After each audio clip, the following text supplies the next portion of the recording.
This is the Kitchen Sink WP Podcast, episode 375. I program my home computer. We have a server crash. 404 error. Page not found. Links aren't working. System is crashing. System is crashing. System is crashing. Your old HTML website. Barely alive. We have the technology. We have WordPress. A new website. Better than it was before. Better. Stronger. Faster.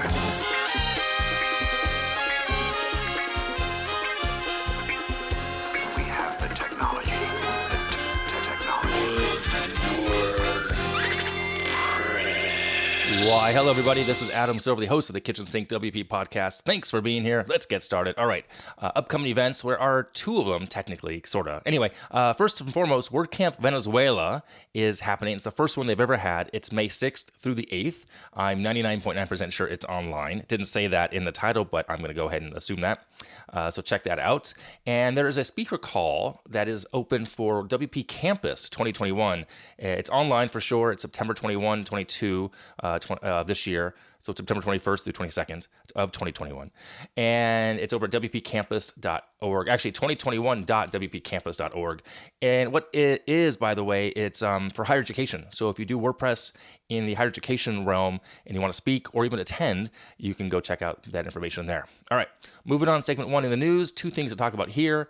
First and foremost, the Creative Commons search is going to be relaunched on WordPress.org. Apparently, it was going to be shut down or abandoned, and Matt Mullenweg decided to pick it up and implement it and have it be supported over at .org. There's a post on his website, on his personal blog, over at matt.tt, and I also link to it in the show notes here as well.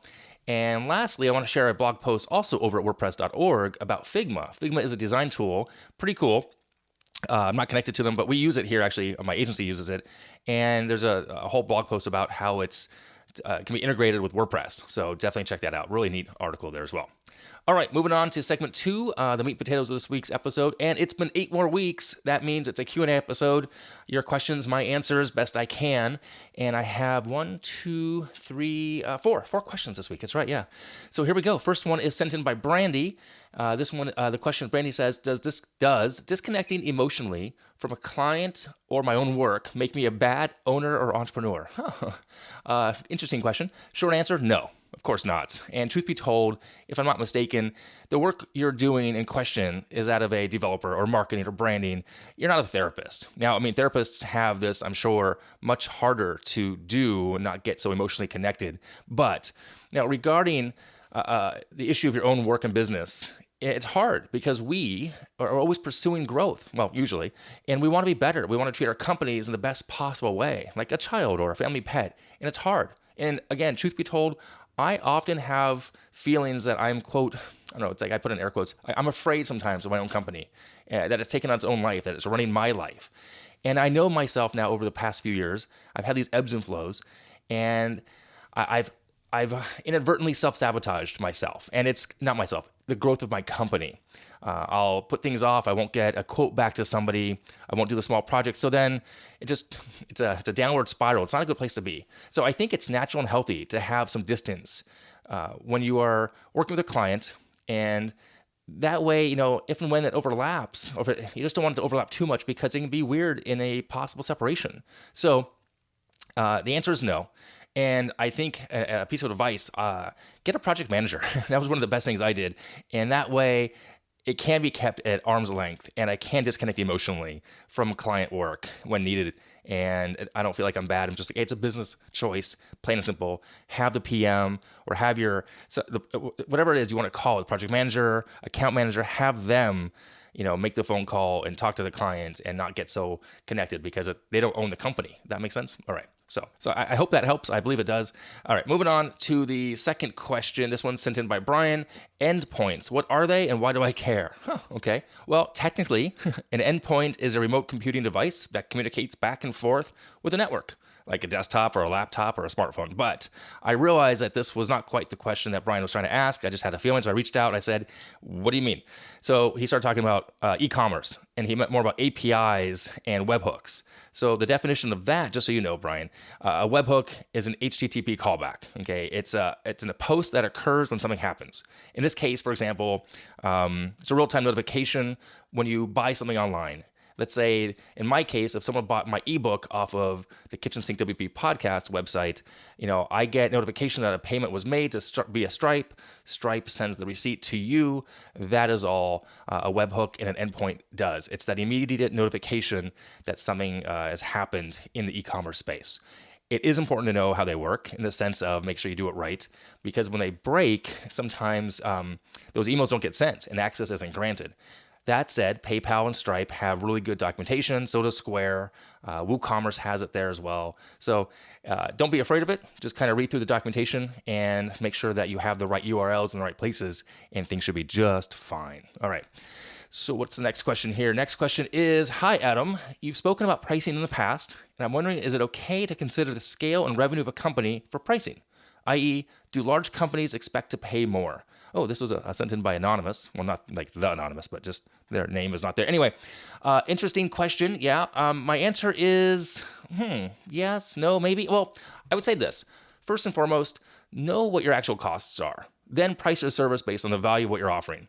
Take into consideration all the elements of your business, what it takes for you to produce the product they need, the standard things, the scope, discovery, staffing, length of the project, the profit margin you want to make, etc.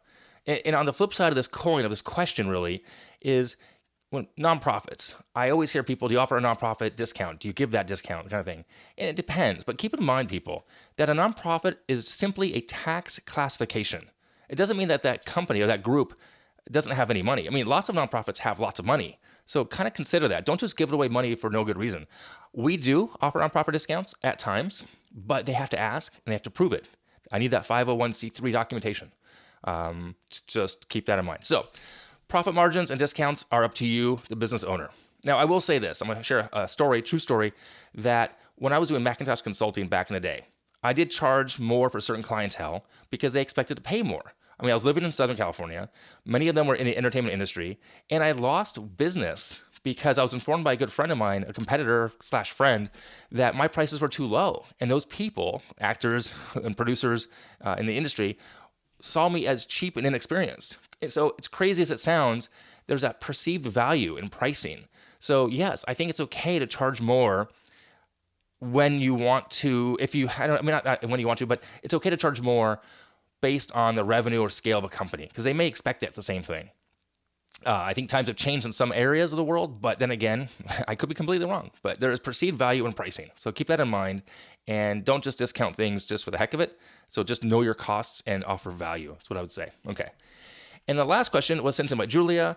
When are we going to have in-person WordCamps again? Oh, Julia. Well, again, easy answer, not sure. But oddly enough, this question came up recently. And now, because of vaccines coming out worldwide and numbers kind of dipping in certain places, so WordCamp Central, I had pinged Angela Jin over there. We started talking about it, and then Angela actually started a conversation over at make.wordpress.org about the path to in-person WordCamps. I will put a link to in the show notes about that. You can take a read on that and comment as well. And I'm curious, when would you want to have an in-person WordCamp? Like, when would you feel comfortable, Julia? If you want to let me know, that'd be great. Anyone else wants to let me know? I pitched it actually to my local meetup here in Raleigh, and people are interested, but we're trying to figure it out. So we're hoping maybe this end of this year sometime. We may probably do a meetup first, get that kind of under our belt, and see where things are at. But there's no definitive answer yet, so I don't have an answer. Sorry. Yeah, it's tough. Anyway, all right. Moving on, segment 3, tip and tool of the week. This week's tip is another podcast episode, actually. Over at WP TAVERN, they interviewed Anne McCarthy on how full-site editing will impact WordPress. Full-site editing is coming. A lot of people are for it. Many people are against it. I'm indifferent at the moment. I've seen it. I don't know. It's interesting, but there's a podcast episode there, and link to it in the show notes. It's over at WP TAVERN. Anne's awesome, super, super cool. She actually did a demonstration on the Mega Meetup that WordCamp Miami and all the meetups we got together. Was it just last month? Yeah, it was back in April. But if you missed that and you want to hear more about it, check out the podcast episode over at WP TAVERN. So I'll link to that in the show notes. And that is it. Yeah, so if you have any questions for 8 weeks from now, send it in via email, adam@KitchensinkWP.com, or use the SpeakPipe function on the website. If you want to support the show, you can become a Patreon, link on the website there as well. Same to go for sponsorships. There's a form. If you want some business coaching, check my offer out at adamsilver.com. Thanks for listening. See you next week. Now go out and do some awesome things with WordPress. All right, bye-bye.